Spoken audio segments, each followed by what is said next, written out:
Hi guys, welcome back. This is Weston again from Final Order Comics. This is part 2 of our series in how to press comic books. In our last video, we talked about the initial setup, costs, supplies you need to buy, and a little bit about the presses themselves. So hopefully that will give you a good idea of what it is that you're going to need to set up and get before you get to this part. And in this video, we're going to actually talk about the pressing. Exciting. All right, so a quick overview of what we're going to be going over today. We're going to be talking about how to set up the books, placing the papers inside so you can put them in the press. And then the last item, of course, is that secretive detail of the temperature and time that we're going to be using to press these books. And so now we're going to start talking about prepping this book. I'm going to be working off this title right here that just got released. So one important thing is that you definitely need to be working with clean hands. So if you don't want to wear a glove, which I do recommend, then you can work with your bare hands, but you should definitely wash them thoroughly so that any kind of oil or dirt is taken off, because it will transfer onto the book. And so definitely making sure that your fingers are not going to damage the books with the dirt and oil is definitely important. So now we've got the gloves on. And in case people don't know, I also like to show people how to handle the books. So you're going to start with the backing, and you're going to use that to basically pull the book out. That way you don't actually touch the book. Because sometimes the covers are a little tight, and then you grab the book, and then on its way out, you put a little indentation in there. So I'm sure everyone knows what I'm talking about. So you use the backing to pull the books out. Okay. So this video again is we're talking about Marvel books, and the one thing that is very distinctive about Marvel books is that they have what's called this digital sticker. This sticker is something that you pull off, and then you can read your comics online. I believe DC might have had these stickers too, but for the most part, they're mostly on Marvel. It started, I don't know, many years back, but these things are a pain in the butt, and this is what makes getting these books way different than any other book. The reason being is that you have to protect the pages before and after. Otherwise, this thing here ends up making imprint on the pages before and after. I think my record was like 3 pages that I was able to press all the way through. So, this is a big deal. You got to be really careful with this. All right, so what you want to do is, so the first paper you're going to be wanting to use is this magazine stock. And this one has been cut down, but it's the same ones that we use to create the sort of butterfly shield for the first layer. And you need one, and you're going to place it right in the middle of the book. And some people ask, well, should I put it underneath the staple or over the staple? The answer to that is you don't put it in either place, because the point of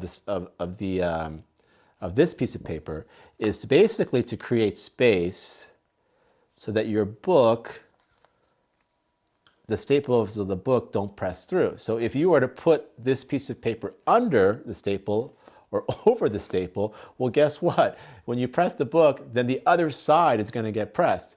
And then some people say, well, why don't you just put them on both sides? I mean, I guess you could, but the problem is that it's going to get too thick. And we'll talk a little bit about why the thickness becomes a problem in these books. All right, so you're going to put this magazine stock in the middle. And then getting back to that wonderful digital sticker, I put 2 pieces of 65-pound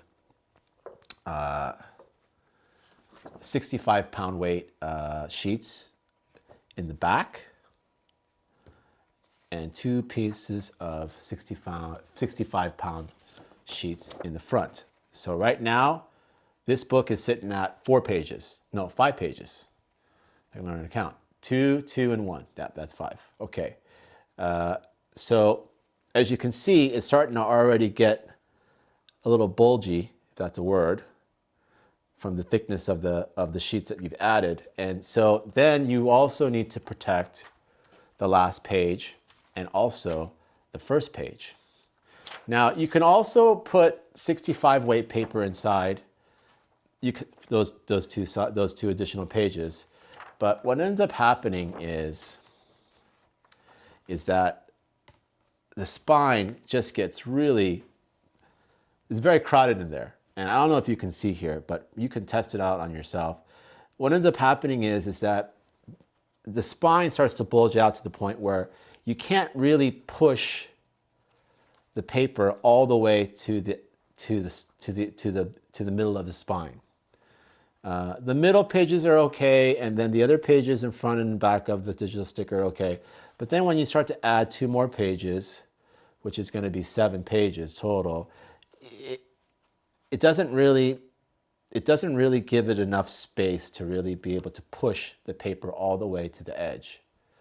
And that becomes a problem because when you push down on the press, if you don't have the pages, like for example, this just naturally sits like this. You could see how far this page is from the middle of the spine.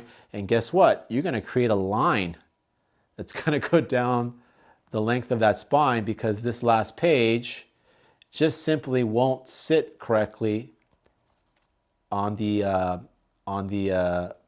inside the book. So what do? Well, originally I just pushed as much as I could, and so sometimes the line would happen and then I'd have to repress the book, and sometimes the line wouldn't happen.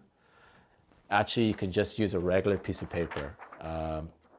So I have a color inkjet printer, so I just use regular inkjet paper. Apparently LaserJet, there's also LaserJet paper. You're not supposed to use that. I don't know the difference because I've never tried it to, but I use inkjet, and you just, because the inkjet paper is not as sturdy, as rigid as the cardstock, it will fit very nicely in between and will also reach all the way to the edge. As you can see here now, it has gone all the way to the middle of the spine. Okay, so I'll put 1 page of inkjet paper there, and then also I'll put another one in the back.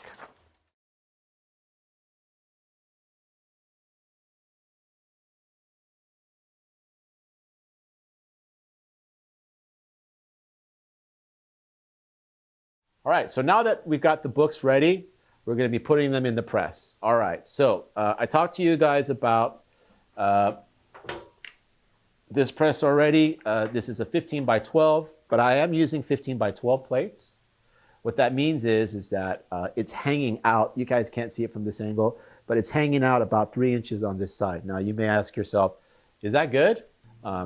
Yes, it's okay. And it actually comes in very helpful because after it's all done, it gives you the ability to pull the plates off. Otherwise, you'd have to like move all the plates forward, and in doing that, there's a chance of shifting and your book's being damaged. So actually, it turned out that these 15 by 15 plates, which were originally meant for the original press that I had purchased, ended up being really, really beneficial.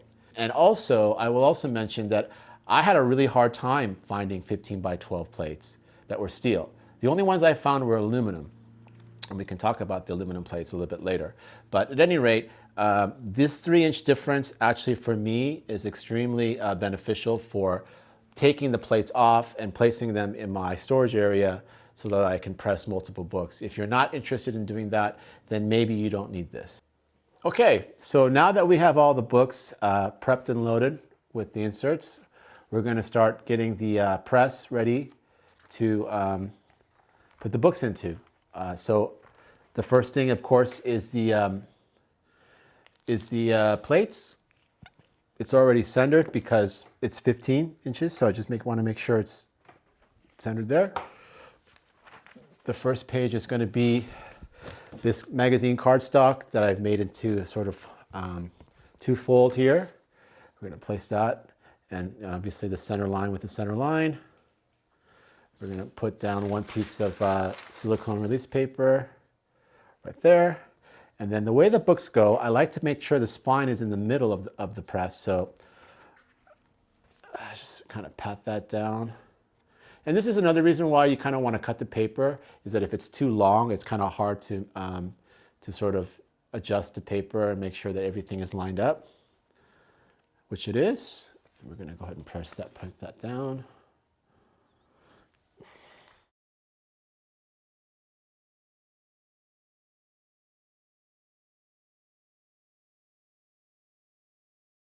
And the way I place this one is I place it upside down so that we're able to also line up the spine in the middle.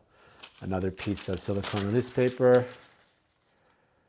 and then one more magazine cover, also lined up with the middle. And then the last plate we're going to place down, and we're going to make sure everything lines up. And then I don't know if I mentioned this, but I also scored the middle of the plate, of the heating, of the top heating element, so that we know where we are. Now, okay, so that's pretty much ready to press. And now we're going to get to the part about the temperature. Okay, so the temperature, I'm just going to tell you, it's 148 that I use. There we go. The truth of the matter is that a lot of people have a reservation about revealing the temperature. I don't know why, because the reality is that you're really talking about 135 to about 150. You don't really want to go more than 150. Why? Because if you do, the pages of these modern books, the way they print it, the magazine kind print, it'll start to stick together, and you don't want that. All right, and then the timing wise, I do 900 seconds. Which is 15 minutes. Now, the beauty of this press using the plates is that you don't have to flip the books. So you can just keep the books in the press for the entire time. Other videos I've seen where they don't use plates, they'll press it for maybe 5, 6, 7, 10 minutes on one side, and they'll turn it around and press it again on the other side. There's nothing wrong with that either. It's just that the more you handle the books, the more opportunity that there could be a problem. So for me, this is much more easier just to put it in here and call it a day. So the way this press works is that it will heat up to a desired temperature internally, and then when it's ready, it will start beeping. Okay, so now that it's beeping, it's telling us that the press has reached the desired temperature of 148. And we're going to go ahead and push down.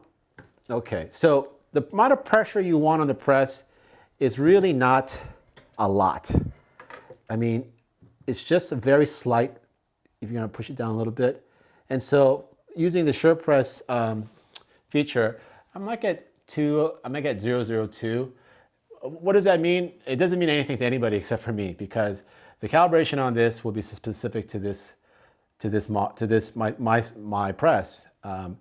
If you were to buy the same thing and put it to 2002, it could be, I don't know where the starting point is. So, I don't have a problem revealing this. It's just that it may not necessarily correlate to your press in the event that you are trying to follow this video and you have this machine. Okay, and then the counter is going to count down to 0, and then it will alert me that the time has passed. Now, one thing to keep in mind, and you'll obviously learn this very quickly, but this machine will not turn off. The timer has nothing to do with the power.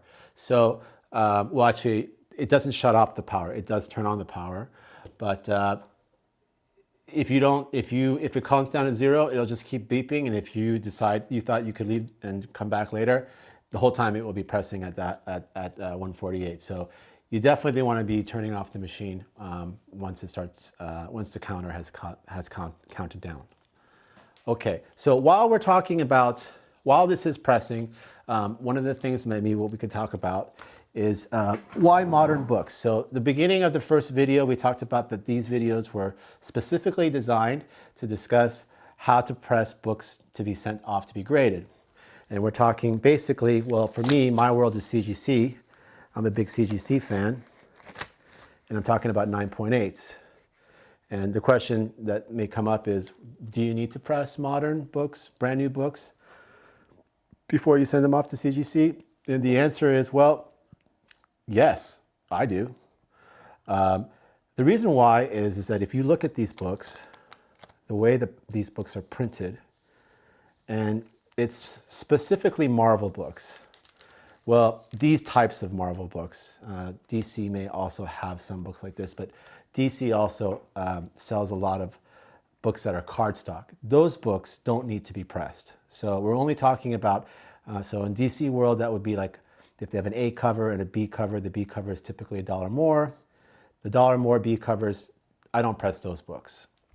I don't know if you guys can see in the light, but if you look closely, you can see that there is a certain amount of waviness that that's part of the printing process. This is a brand new book.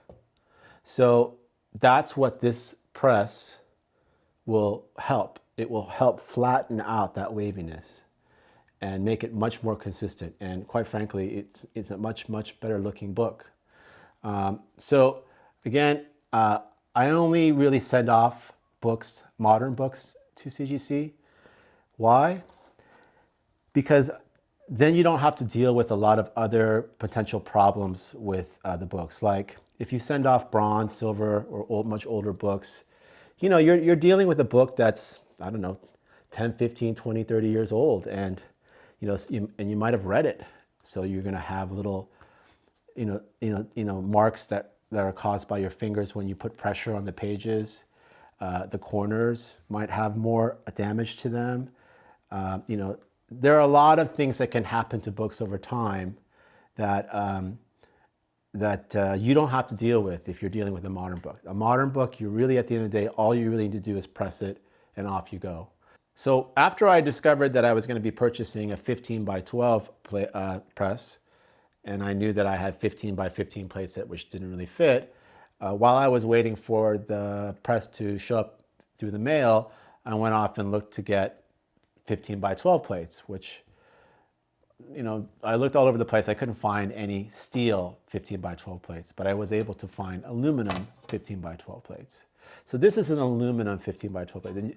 And the thing is that it's really light. I mean, I don't know exactly how light this thing is. Maybe it's about 1.5 pounds to 2 pounds. But, you can pick this up with one hand. The steel plates, you can't do that. So I don't recommend, if you're looking to mass press books, to use the aluminum plates, because they simply don't have enough weight to hold down the books. However, you could buy these plates and then place like a weight on top. That would work. So I already have this plate. I'm not going to throw it away. So usually what I do is at the last press, after I've pressed everything, the last press, like especially if it's at the end of the night, I'll keep it in the press and then leave the lever down so that the press is putting pressure on it, like you would do if you only were pressing, one set of books. So I do use this plate. It doesn't, it's not as conductive with the heat. Like whatever you set this temperature at, the steel plates will retain the heat, especially the top plate. The bottom plate, from what I've noticed, you're probably about 20 degrees less than what you're going to have on the top plate. So, these ones also don't really hold the heat as well as the steel plates, but it is what it is, and it's still not bad. I mean, the truth of the matter is, in terms of all this pressing, is that as you have a certain level of being able to be exact. Like you can put an exact amount of time, you can put an exact amount of temperature, but really at the end of the day, there's a lot of wiggle room. So you could say, hey, we need to press everything in a certain, within a certain, with a certain amount of temperature, a certain amount of time. But, if I were to press this at 147 or 146, and I press it for, 9 minutes and 15 seconds or 8 minutes and 45 seconds, would it make a difference? Probably not really. And, I just haven't experimented enough to really be able to tell you that, where the line is, where it does make a difference. So, do I recommend you mixing aluminum plates over steel plates? If you're not going to be pressing a lot, the aluminum plates will work for you. Also, because of the weight, they're certainly less dangerous, because these things are very dangerous. So please be careful when you use these steel plates. So here you see my little shelf that I bought from IKEA. And obviously you can use whatever shelf you want, but basically it's just a holding area for my plates. So after I press a plate, I'll transfer it over here. All right, so looks like 15 minutes have passed. So it's obviously beeping and wanting attention. So we're gonna go ahead and turn this off. Okay, so now what you're gonna wanna do is open the press, and you're gonna wanna remove the plates. You're definitely going to need gloves because it's gonna be hot, unless you have really calloused hands, which I don't. And you're gonna wanna move the plates over to the resting area, which is the shelving that we talked about. All right, so I'm gonna just go ahead and move these over. So the reason why you want to keep this book under press for 3 hours or so is because if you don't, these books have a certain amount of page memory. If you don't keep it under the press for enough time, it will start to slowly go back to its original state. All right, guys, so let's see what we got. And all right, it's another reason why you want to wear gloves, because these things will pinch your fingers. In fact, I'm just going to still keep them on to take the top plate off.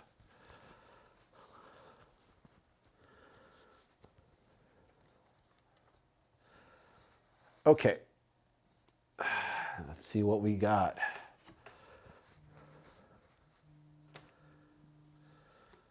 All right.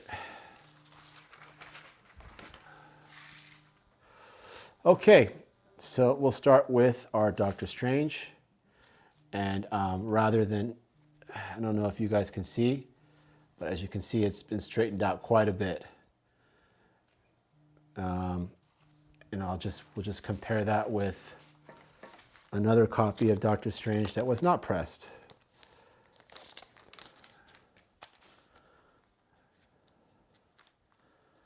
So you can see the waviness here, and here it is flat. Then what you're going to want to do is you're going to want to take out the pieces of paper, and then you're just going to want to go through each page and just make sure that none of the pages are sticking. You're going to get a little bit of sticking, but not as much as if you use once. I saw a video where some guy was, I think, pressing it 200 degrees, and he had to crack the book, and then each page was is all sticking together. So you definitely want this. I mean, some people may think this is too much, but I find it acceptable. I've heard of people putting individual pieces of paper within each page to prevent this from happening. That I think is complete overkill, and that's a lot of time. So for the most part, this works fine for me. And let me find that digital sticker again for us right here. Now, one thing that I will tell you, that pressing books, that digital sticker will press through to the other side. So there will be a little square here that was not there before. That you just cannot prevent from happening. So I'll start bringing this video to a close, and I just wanted to leave you guys with a few tips. Tip number one, if you can, just the less touching of the books, the better. So, when you take the books out, when you take the books in, when you're moving the books around, in your storage and organizing things, the less you move your books, the better off you're going to have in terms of the condition and having accidents. That's tip number one. So don't touch your books. Number two is try to keep a clean working space. Less clutter is definitely going to give you less opportunity for you to damage your books again. So make sure you have an adequate working space, that will allow you to place all your supplies, what books you want to press, what books you are, have a system that you want to set up so that, it will allow you to flow through your workflow easier and faster. third tip is take your time. I mean, you're dealing with a very delicate process, so there shouldn't really be any hurry. You want to make sure that you pack the books correctly when you load in the papers. You want to make sure things are centered. You want to make sure that that your double cardstock is not flipped over, so the tape is on the other side. And so yeah, take your time when you do this. And lastly, they say there's that saying, less is more, and that's certainly true in pressing. The idea of just like, putting a lot of pressure and a lot of heat, I wouldn't do that. I would start off slowly and just sort of ease into it. In fact, you may want to start off with some books with your press at 135 and then see how those turn out, and bump those up to maybe 140 and then 145. Just kind of see, that you want to maybe play a little bit with the timing. Those are all part of the learning process of being comfortable with knowing how your press works in the event that you don't want to buy this press. Okay, so that about does it for this video. I hope that you guys got a good understanding of how the presses work. And if you guys have any more questions, put it down in the comments. I'll be sure to give you a response. Again, all of the materials and the press itself is available as a link from my website, which will, the link is to my website is down below, Final Order Comics. All right, thanks for watching and see you soon. Bye-bye.